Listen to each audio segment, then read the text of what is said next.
투데이 핫 뉴스 앤 인터뷰.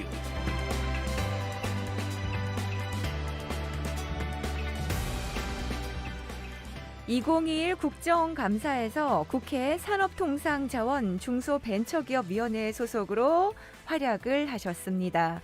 더불어민주당 부평구 갑 이성만 국회의원 오늘 만나보려고 하는데요. 온실가스 감축률이나 고유가로 인한 중소기업의 피해 등등 다양한 현안들도 좀 살펴보고요. 또 개사원에 대해서 제안하고 있습니다. 자, 직접 만나보겠습니다. 안녕하십니까, 의원님? 예, 안녕하세요. 이성만입니다. 네, 반갑습니다. 예.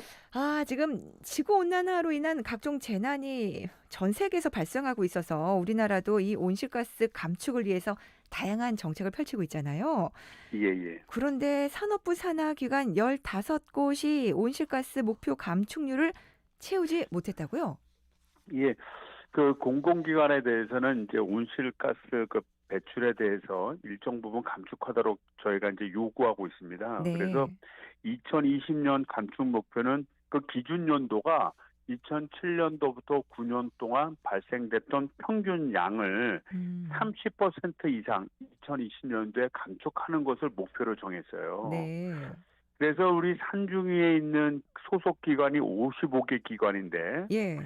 이제 큰 파트가 이제 그 산자부 파트입니다. 그 산업부 파트에서는 그 한 전체 기관 평균을 따져보니까 네. 31.4%. 그러니까 평균으로는 이제 어떻게 보면 달성을 했다 이렇게 볼 수 있고요. 네. 또 중요한 부분 하나가 중기부인데 중기부 산하기관 같은 경우에는 31.7%, 네. 또 특허청 산하기관인 경우에는 50%. 그래서 평균적으로 보면 당초 30%를 목표를 달성을 했어요. 네. 그런데 그럼에도 불구하고 감축 목표율인 30%를 좀 미달하는 기관들이 네. 이제 우리 산자부에는 9곳, 중기부는 4곳, 뭐 특허청 2곳, 뭐 하나 예를 들자면 한국산업기술시험원, 뭐 네. 가스안전공사 이런 데서 달성을 하지 못한 거죠. 그래서 네. 전체적으로 보면 달성을 했는데 네. 일부 기관이 좀 30%에 미달했다 이렇게 볼 수 있습니다.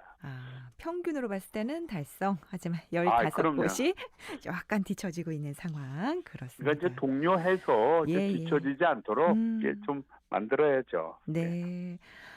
지금 유가가 계속 오르고요. 네. 뭐 원자재 가격도 급격하게 상승하고 있고 이렇게 되면은 중소기업들한테 타격이 되지 않을까 싶어요. 그럼요. 이제 원자재 가격이 오르게 되면은 네. 결국은 미리 계약은 해놓고 그렇죠. 원자재 가격이 오르면 그거를 구입해서 물건을 만들어야 되는데 네. 결국 물건을 만드는 비용 단가가 높아지지 않습니까? 그렇죠. 그러면 이게 수익률 저하뿐만이 아니라 심한 경우에는 손해보고 팔 수밖에 없는 네네. 그러니까 미리 계약을 해놨기 때문에 판매 계약을. 음. 그래서 원유 같은 경우에는 뭐 지금 80불 정도 좀 최근에 조금 떨어지긴 합니다만 80불 정도 수준인데 네.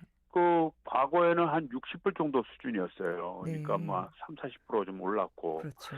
비철 금속도 많이 올랐습니다. 그래서 구리 같은 경우에는 톤당 6,049달러였던 것이 현제 네. 1,555달러라서 오. 한 80%, 네네. 75%, 80% 올랐고요. 네. 철강이 특히 많이 올랐어요. 그래서 철근 가격만 봐도 평균 톤당 한 64만 원 수준했던 것이 121만 원. 네. 그러니까 2배 정도 올랐죠. 그래서 결국은 이제 이 가격이 오르다 보니까 중소기업이 아까와 같이 굉장히 어려움에 봉착을 했는데 네. 저희들이 조사를 해보니까 올해 1분기 때 작년 동기와 비교해 보니까 매출이 감소한 우리 중소기업이 49.6%, 그러니까 매출이 줄었다고 하는 데가 50%고 네네. 영업이익이 감소했다는 곳이 87.4%에 해당하니까 중소기업은 죽을 맛이죠. 네네. 반면에 우리나라 이제 철강 같은 경우에는 포스코에서 거의 대부분을 생산하거든요. 네. 현대 제철이 있긴 합니다만 네. 포스코가 가지는 비중이 굉장히 큰데 가만히 살펴보니까 영업이익이 2020년 상반기에는 4,581억 원이었어요. 포스코가. 네. 근데 올 상반기에는 2조 6,810억 원.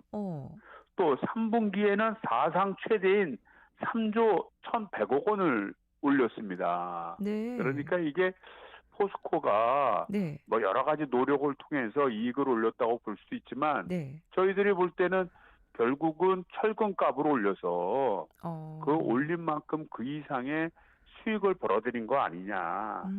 좀 이런 음. 비판을 포스코에게 할 수밖에 없었죠. 그렇군요. 중소기업들은 지금 굉장히 원가 상승 굉장히 때문에 힘들고요. 힘든데 그래요. 네네. 자, 그래서 이 원자재 구입 단계에서도 정부가 개입해야 된다. 이런 주장을 내셨더라고요. 제 가장 큰 이유가 그런 겁니다. 그러니까 이 원자재를 생산하는 그런 기업들이 대부분 대기업이에요. 네. 아까 했던 철강 같으면 음. 포스코, 네네. 또 구리 같으면 풍산, 음. 또 뭐 원유, 가스 뭐 이게 또 비철, 알루미늄 이런 것들이 다 대기업들이 거의 독점 과점 형태로 생산을 합니다. 네. 그러다 보니까 이 수요자인 이 원자재를 사는 중소기업이나 일반 기업은 이 독과점을 가지고 있는 기업이 물건 안 주면 어떻게 물건 만들겠어요. 어. 그러니까 아무래도 종속적인 형태를 취하고 있는데 네. 우리나라는 지금 이 원자재를 가지고 있는 생산하고 있는 이 독과점 기업에 대해서 중소기업이 대항할 수 있는 제도가 돼 있지는 않습니다. 음. 반면에 네. 중소기업이 이제 물건을 만들어서 또 대기업에 납품하는 경우가 많아요. 그렇죠. 뭐 자동차 같으면 뭐 부품 만들어서 네네. 현대자동차에 납품하지 않습니까? 네. 그런 납품할 때는 납품 대금 조정 협의 제도나 아. 수위탁 분쟁 조정 협의회 같은 제도가 있어서 네. 납품 가격을 제대로 받는 그런 방식은 돼 있어요. 음. 그런데 원자재 구매 단계에서는 이런 조정 협의 제도가 없어서 아. 이게 다른 건 모르지만 네네. 독과점의 그 성향이 강한 것들, 네. 예를 들면 가격을 올리거나 했을 경우에 그거를 우리 중소기업이나 다른 기업들이 그대로 받아들일 수밖에 없는 음. 이런 경우에는 국가가 나서서 조정 제도를 만들어야 네네. 된다라고 요구를 했고요. 네. 또 우리 산자부 장관이나 중기부 장관도 그 충분히 동의를 했습니다. 아, 그래요. 그래서 상생협력법이라든지 이런 걸 좀 손을 봐서 최소한 원자재를 구입하는 중소기업에 대해서는 네. 조금 조절할 수 있는, 조정할 수 있는 제도를 네. 앞으로 강구할 생각입니다. 그렇군요. 의원님, 저희 네. 교통방송이기 때문에 중간에 잠시 교통정보 전해드리는 것 잘 아시죠? 예, 그러세요. 잠시만 기다려주세요. 고맙습니다. 예. 자, 여러분 45분 교통정보 듣고 오겠습니다. 먼저 십정사거리 연결하죠. 임종철 통신원. 네, 먼저 백범로 가좌동에서 오는 차량들 십정사거리 약 300m 못 간 지점부터 정체를 만나고 있는데요. 십정사거리 지났다 하더라도 벽돌막 사거리까지 평균 속도 5km 미만으로 거의 걸어가는 수준이고요. 이 정체는 간석고가지나 간석시장까지 길게 이어져 있습니다.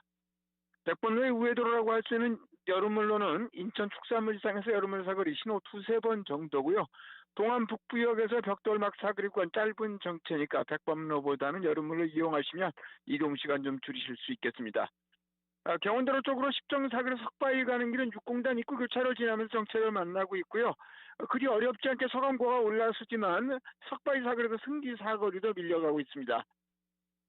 반대 방향 승기 사거리 석바위 사거리 신호 2번 정도고요. 이후로 십정사거리까지 원활하지만 이어지는 여름물 사거리 신호 2번 정도고요. 신촌 사거리 쪽으로 또 정체가 심합니다. 십정사거리 부근 교통정보였습니다. 네, 고맙습니다. 수출공단 오거리 상황은 어떻습니까? 장동훈 통신원. 네, 평촌로 청수 사거리에서 수출공단 오거리 진행신호 한 번이 부족하고 계속해서 갈산역 사거리 녹색신호 2번이 지나고 있으며 반대 방향은 갈산역 사거리에서 수출공단 오거리 신호등에 따라 수월하게 진행되고 있습니다. 안남로는 수출공단 오거리에서 상곡 사거리를 가까이 하면서 속도 떨어지고 반대 방향은 상곡 사거리에서 수출공단 오거리 별 무리 없이 진행되고 있습니다.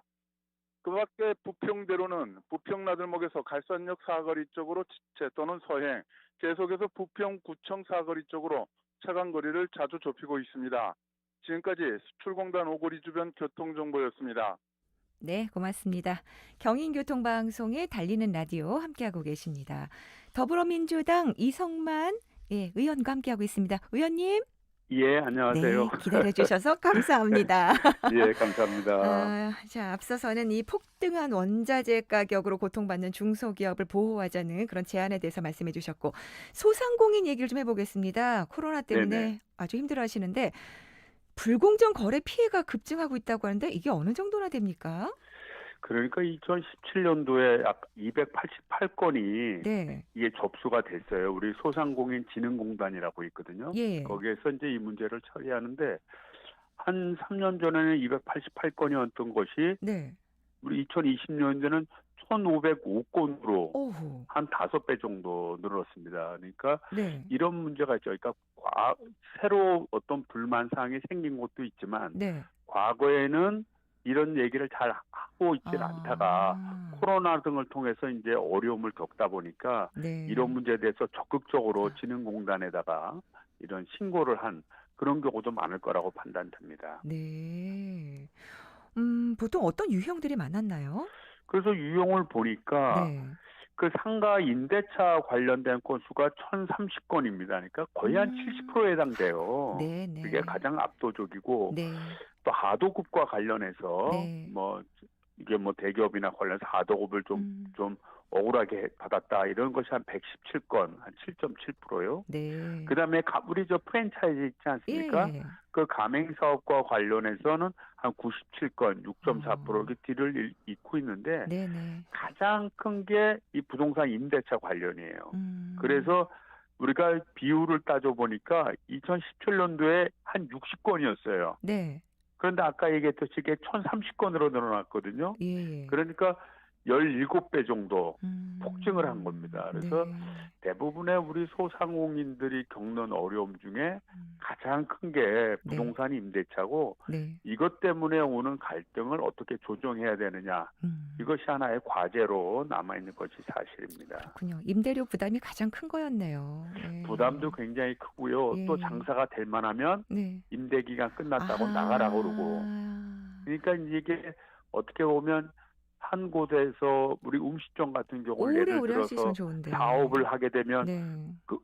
그것이 오랫동안 지속이 되면서 수익이 남아야 되는데 네네. 수익이 자꾸 오를 것 같으면 집주인이 나가라. 네. 뭐 이렇게 돼갖고 결국은 그동안 해왔던 노력이 물거품이 되는 사례라든지 또는 장사가 잘 돼서 수익이 좀 오를 것 같으면 네. 임대료 더 내라. 그러니까요. 뭐 이런 방식을 택함으로 해서 네. 참 어떻게 보면 집 없는 서름도 있지만 이 상가 없는 서름도 굉장히 좀 크게 좀 많은 편입니다. 네네.